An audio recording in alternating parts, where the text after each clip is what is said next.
tidak nyaman karena ia mengatakan bahwa mencari keseimbangan biasanya adalah ini hadir dari status ekonomi seseorang. Jadi kalau nggak suaminya, ya istrinya. Ketika terjadi peningkatan ekonomi biasanya menjadi perubahan pola pikir seseorang yang pada akhirnya dia merasa bahwa mampu mencari yang lebih baik, mampu mencari yang seimbang. Padahal itu hanya perasaan saja, ya. Pada dasarnya siapapun itu sama saja, ya. Apakah ada yang berani mengatakan bahwa perempuan itu ada rasa yang berbeda? Tidak. Kalau kita lihat poin akhir itu tidak ada, ya. Sama saja.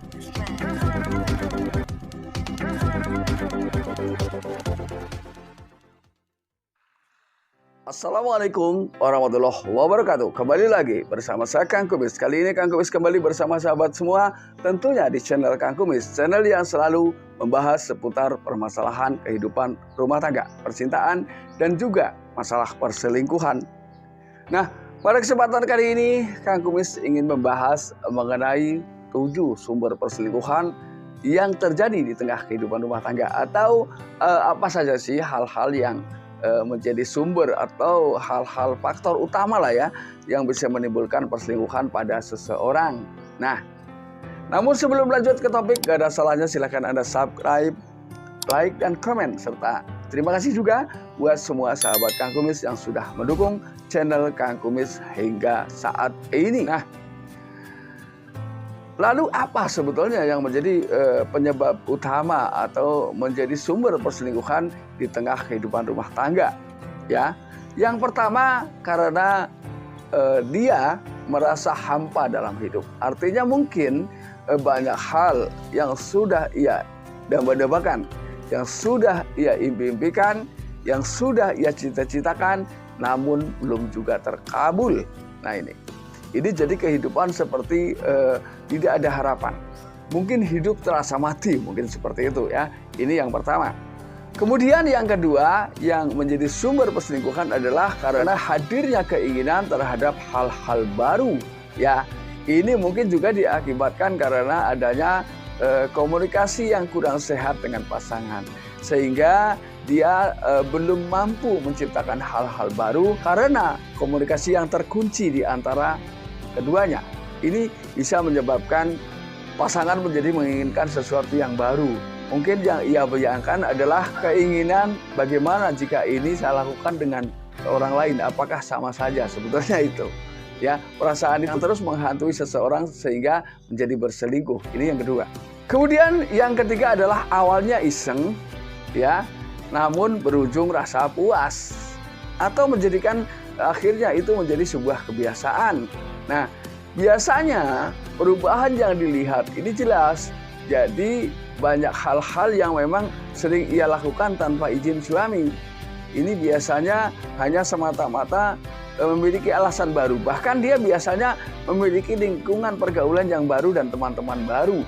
Nah, ini yang mungkin awalnya adalah iseng tapi menjadi sebuah kebiasaan karena dia mungkin untuk sementara merasa nyaman di tengah perselingkuhannya. Ini.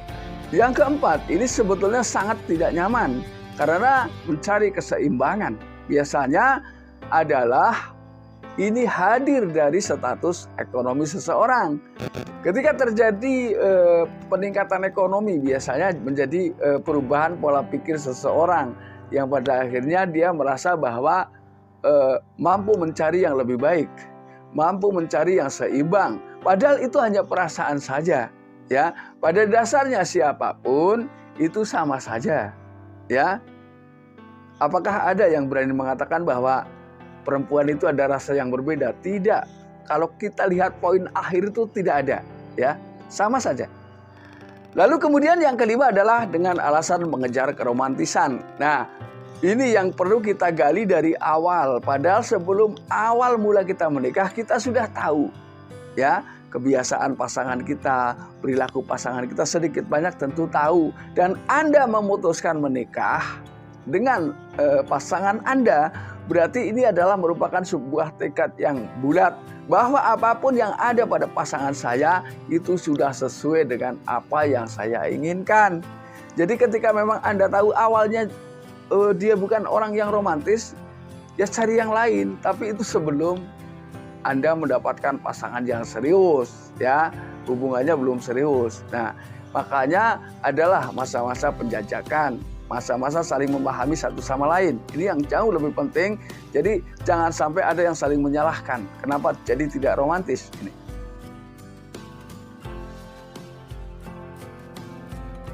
Lalu yang keenam adalah karena rasa penasaran.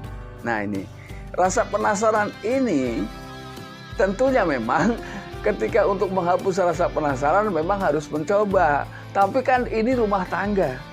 Ini bukan makanan yang bisa seenaknya dicoba lalu ditinggal. Nah ini adalah hal yang berkaitan erat dengan perasaan pasangan. Maka untuk menghapus rasa penasaran, kembali lagi sebelum melakukan apapun komunikasikan dengan pasangan.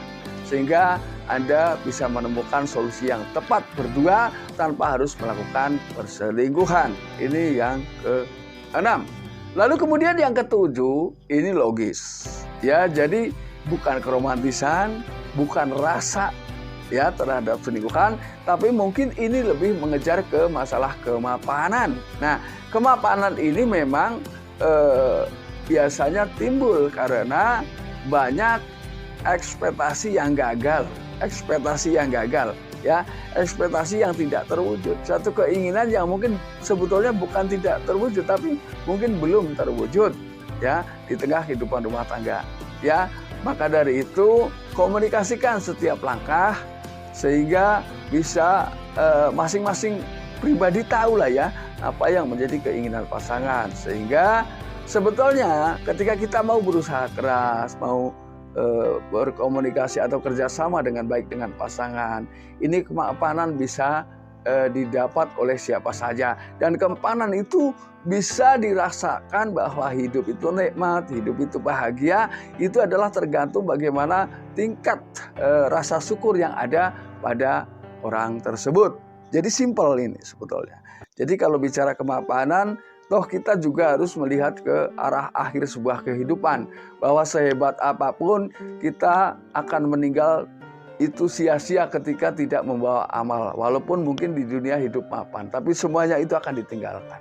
Ini sebetulnya semua yang menjadi keinginan seseorang itu kadang-kadang hanyalah sebuah hal yang bersifat mengelabui saja. Ya, nah sahabat Kang Kumis, mudah-mudahan apa yang Kang Kumis sampaikan bisa bermanfaat buat sahabat semua. Dan akhir kata, salam harmonis bersama Kang Kumis. Wabillahi taufiq wal hidayah. Wassalamualaikum warahmatullahi wabarakatuh dan terima kasih.